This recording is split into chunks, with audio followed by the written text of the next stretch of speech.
True. Nervous. Very, very dreadfully nervous I had been and am. But why will you say that I am mad? The disease had sharpened my senses, not destroyed, not dulled them. Above all was the sense of hearing acute. I heard all things in the heaven and in the earth. I heard many things in hell. How then am I mad? Hearken and observe how healthily, how calmly I can tell you the whole story.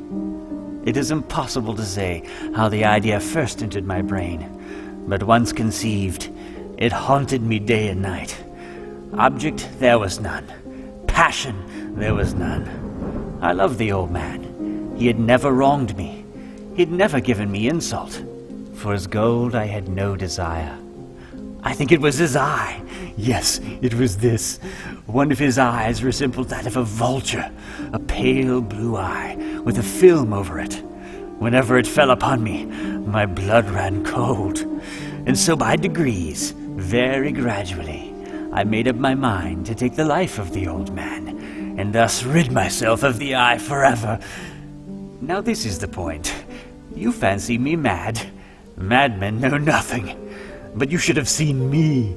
You should have seen how wisely I proceeded, with what caution, with what foresight, with what dissimulation I went to work. I was never kinder to the old man than during the whole week before I killed him. And every night, about midnight, I turned the latch of his door and opened it. Oh, so gently.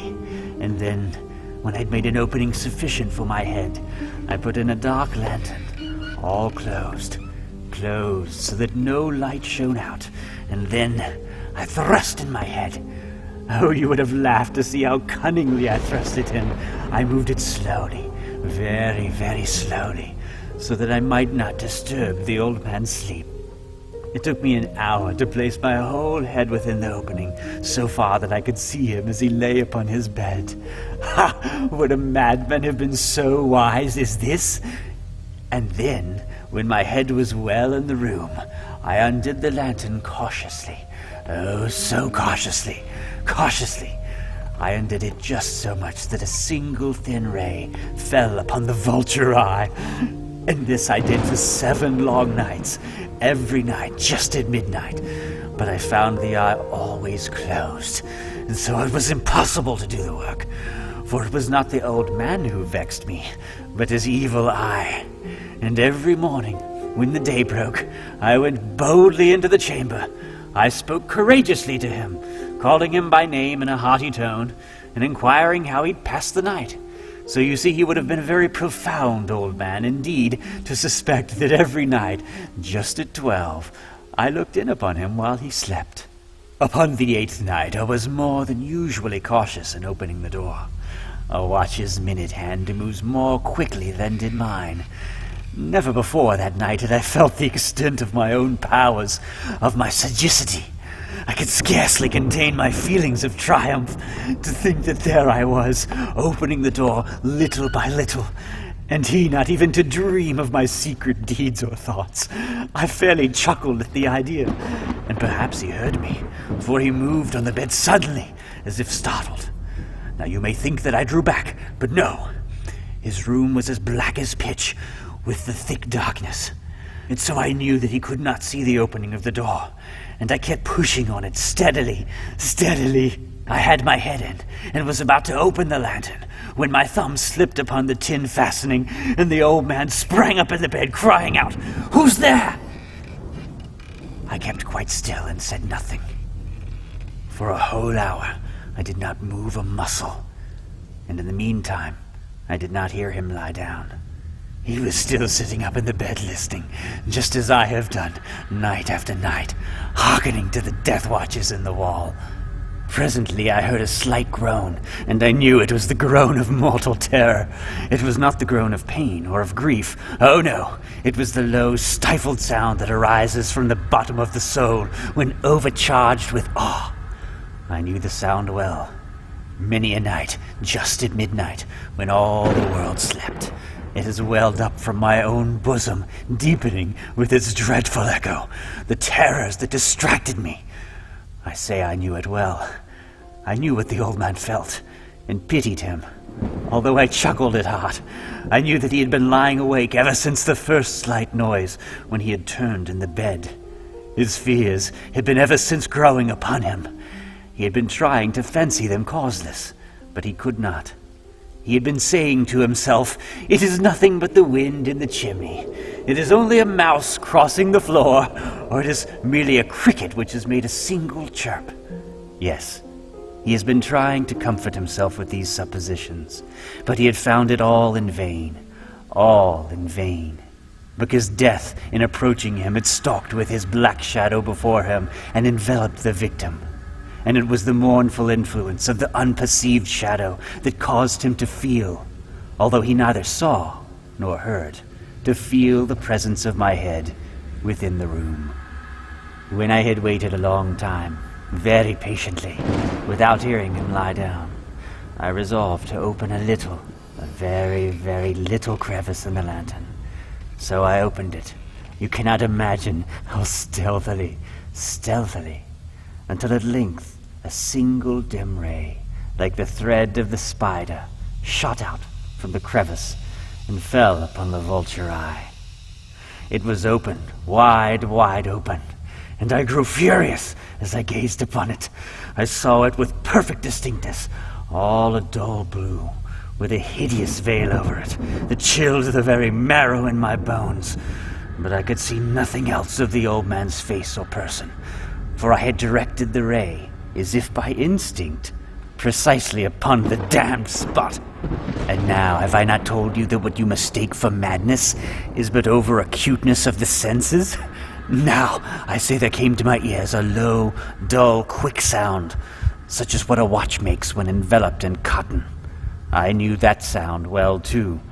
It was the beating of the old man's heart. It increased my fury, as the beating of a drum stimulates the soldier into courage. But even yet, I refrained and kept still. I scarcely breathed. I held the lantern motionless. I tried how steadily I could maintain the ray upon the eye. Meantime, the hellish tattoo of the heart increased. It grew quicker and quicker, and louder every instant.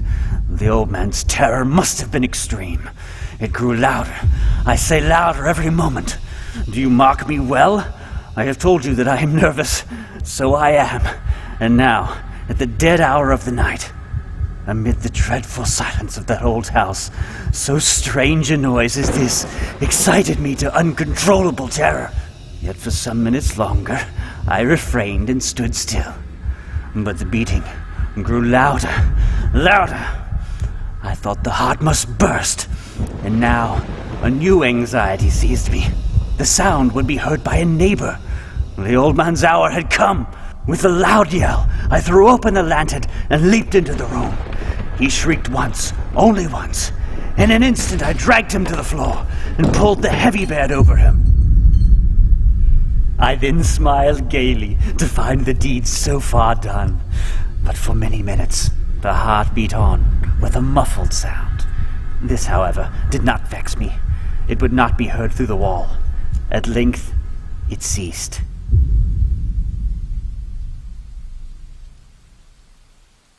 The old man was dead. I removed the bed and examined the corpse. Yes, he was stone dead. I placed my hand upon the heart and held it there many minutes. There was no pulsation. He was stone dead. His eye would trouble me no more. If you still think me mad, you will think so no longer when I describe the wise precautions I took for the concealment of the body. The night waned, and I worked hastily, but in silence. First of all, I dismembered the corpse. I cut off the head and the arms and the legs. I then took up 3 planks from the flooring of the chamber and deposited all between the scantlings. I then replaced the boards so cleverly, so cunningly, that no human eye, not even his, could have detected anything wrong. There was nothing to wash out, no stain of any kind. No blood spot whatever. I had been too wary for that. A tub had caught it all. Ha ha! When I had made an end of these labors, it was 4 o'clock, still dark as midnight. As the bell sounded the hour, there came a knocking at the street door. I went down to open it with a light heart, for what had I now to fear? There entered 3 men, who introduced themselves with perfect suavity as officers of the police. A shriek had been heard by a neighbor during the night. Suspicion of foul play had been aroused. Information had been lodged at the police office, and they, the officers, had been deputed to search the premises. I smiled, for what had I to fear? I bade the gentleman welcome. The shriek, I said, was my own in a dream. The old man, I mentioned, was absent in the country. I took my visitors all over the house. I bade them search well. I led them at length to his chamber. I showed them his treasures, secure, undisturbed. In the enthusiasm of my confidence, I brought chairs into the room and desired them here to rest from their fatigues, while I myself, in the wild audacity of my perfect triumph, placed my own seat upon the very spot beneath which reposed the corpse of the victim. The officers were satisfied. My manner had convinced them. I was singularly at ease. They sat, and while I answered cheerily, they chatted of familiar things. But ere long, I felt myself getting pale and wished them gone. My head ached, and I fancied a ringing in my ears. But they still sat and still chatted. The ringing became more distinct. It continued and became more distinct. I talked more freely to get rid of the feeling, but it continued and gained definitiveness until, at length, I found the noise was not within my ears. No doubt I grew very pale, but I talked more fluently and with a heightened voice. Yet the sound increased, and what could I do? It was a low, dull, quick sound, much sound as a sound a watch makes when enveloped in cotton. I gasped for breath, and yet the officers heard it not. I talked more quickly, more vehemently, but the noise steadily increased. I arose and argued about trifles in a high key and with violent gesticulations, but the noise steadily increased. Why would they not be gone? I paced the floor to and fro with heavy strides, as if excited to fury by the observation of the men, but the noise steadily increased. Oh God, what could I do? I foamed, I raved, I swore. I swung the chair upon which I had been sitting and grated it upon the boards, but the noise arose over all and continually increased. It grew louder, louder, louder, and still the men chatted pleasantly and smiled. Was it possible they heard not? Almighty God, no, no! They heard, they suspected, they knew. They were making a mockery of my horror. This I thought, and this I think. But anything was better than this agony. Anything was more tolerable than this derision. I could bear those hypocritical smiles no longer. I felt that I must scream or die. And now again, hark! Louder! Louder! Villains! I shrieked. Dissemble no more. I admit the deed. Tear up the planks. Here! Here! It is the beating of his hideous heart.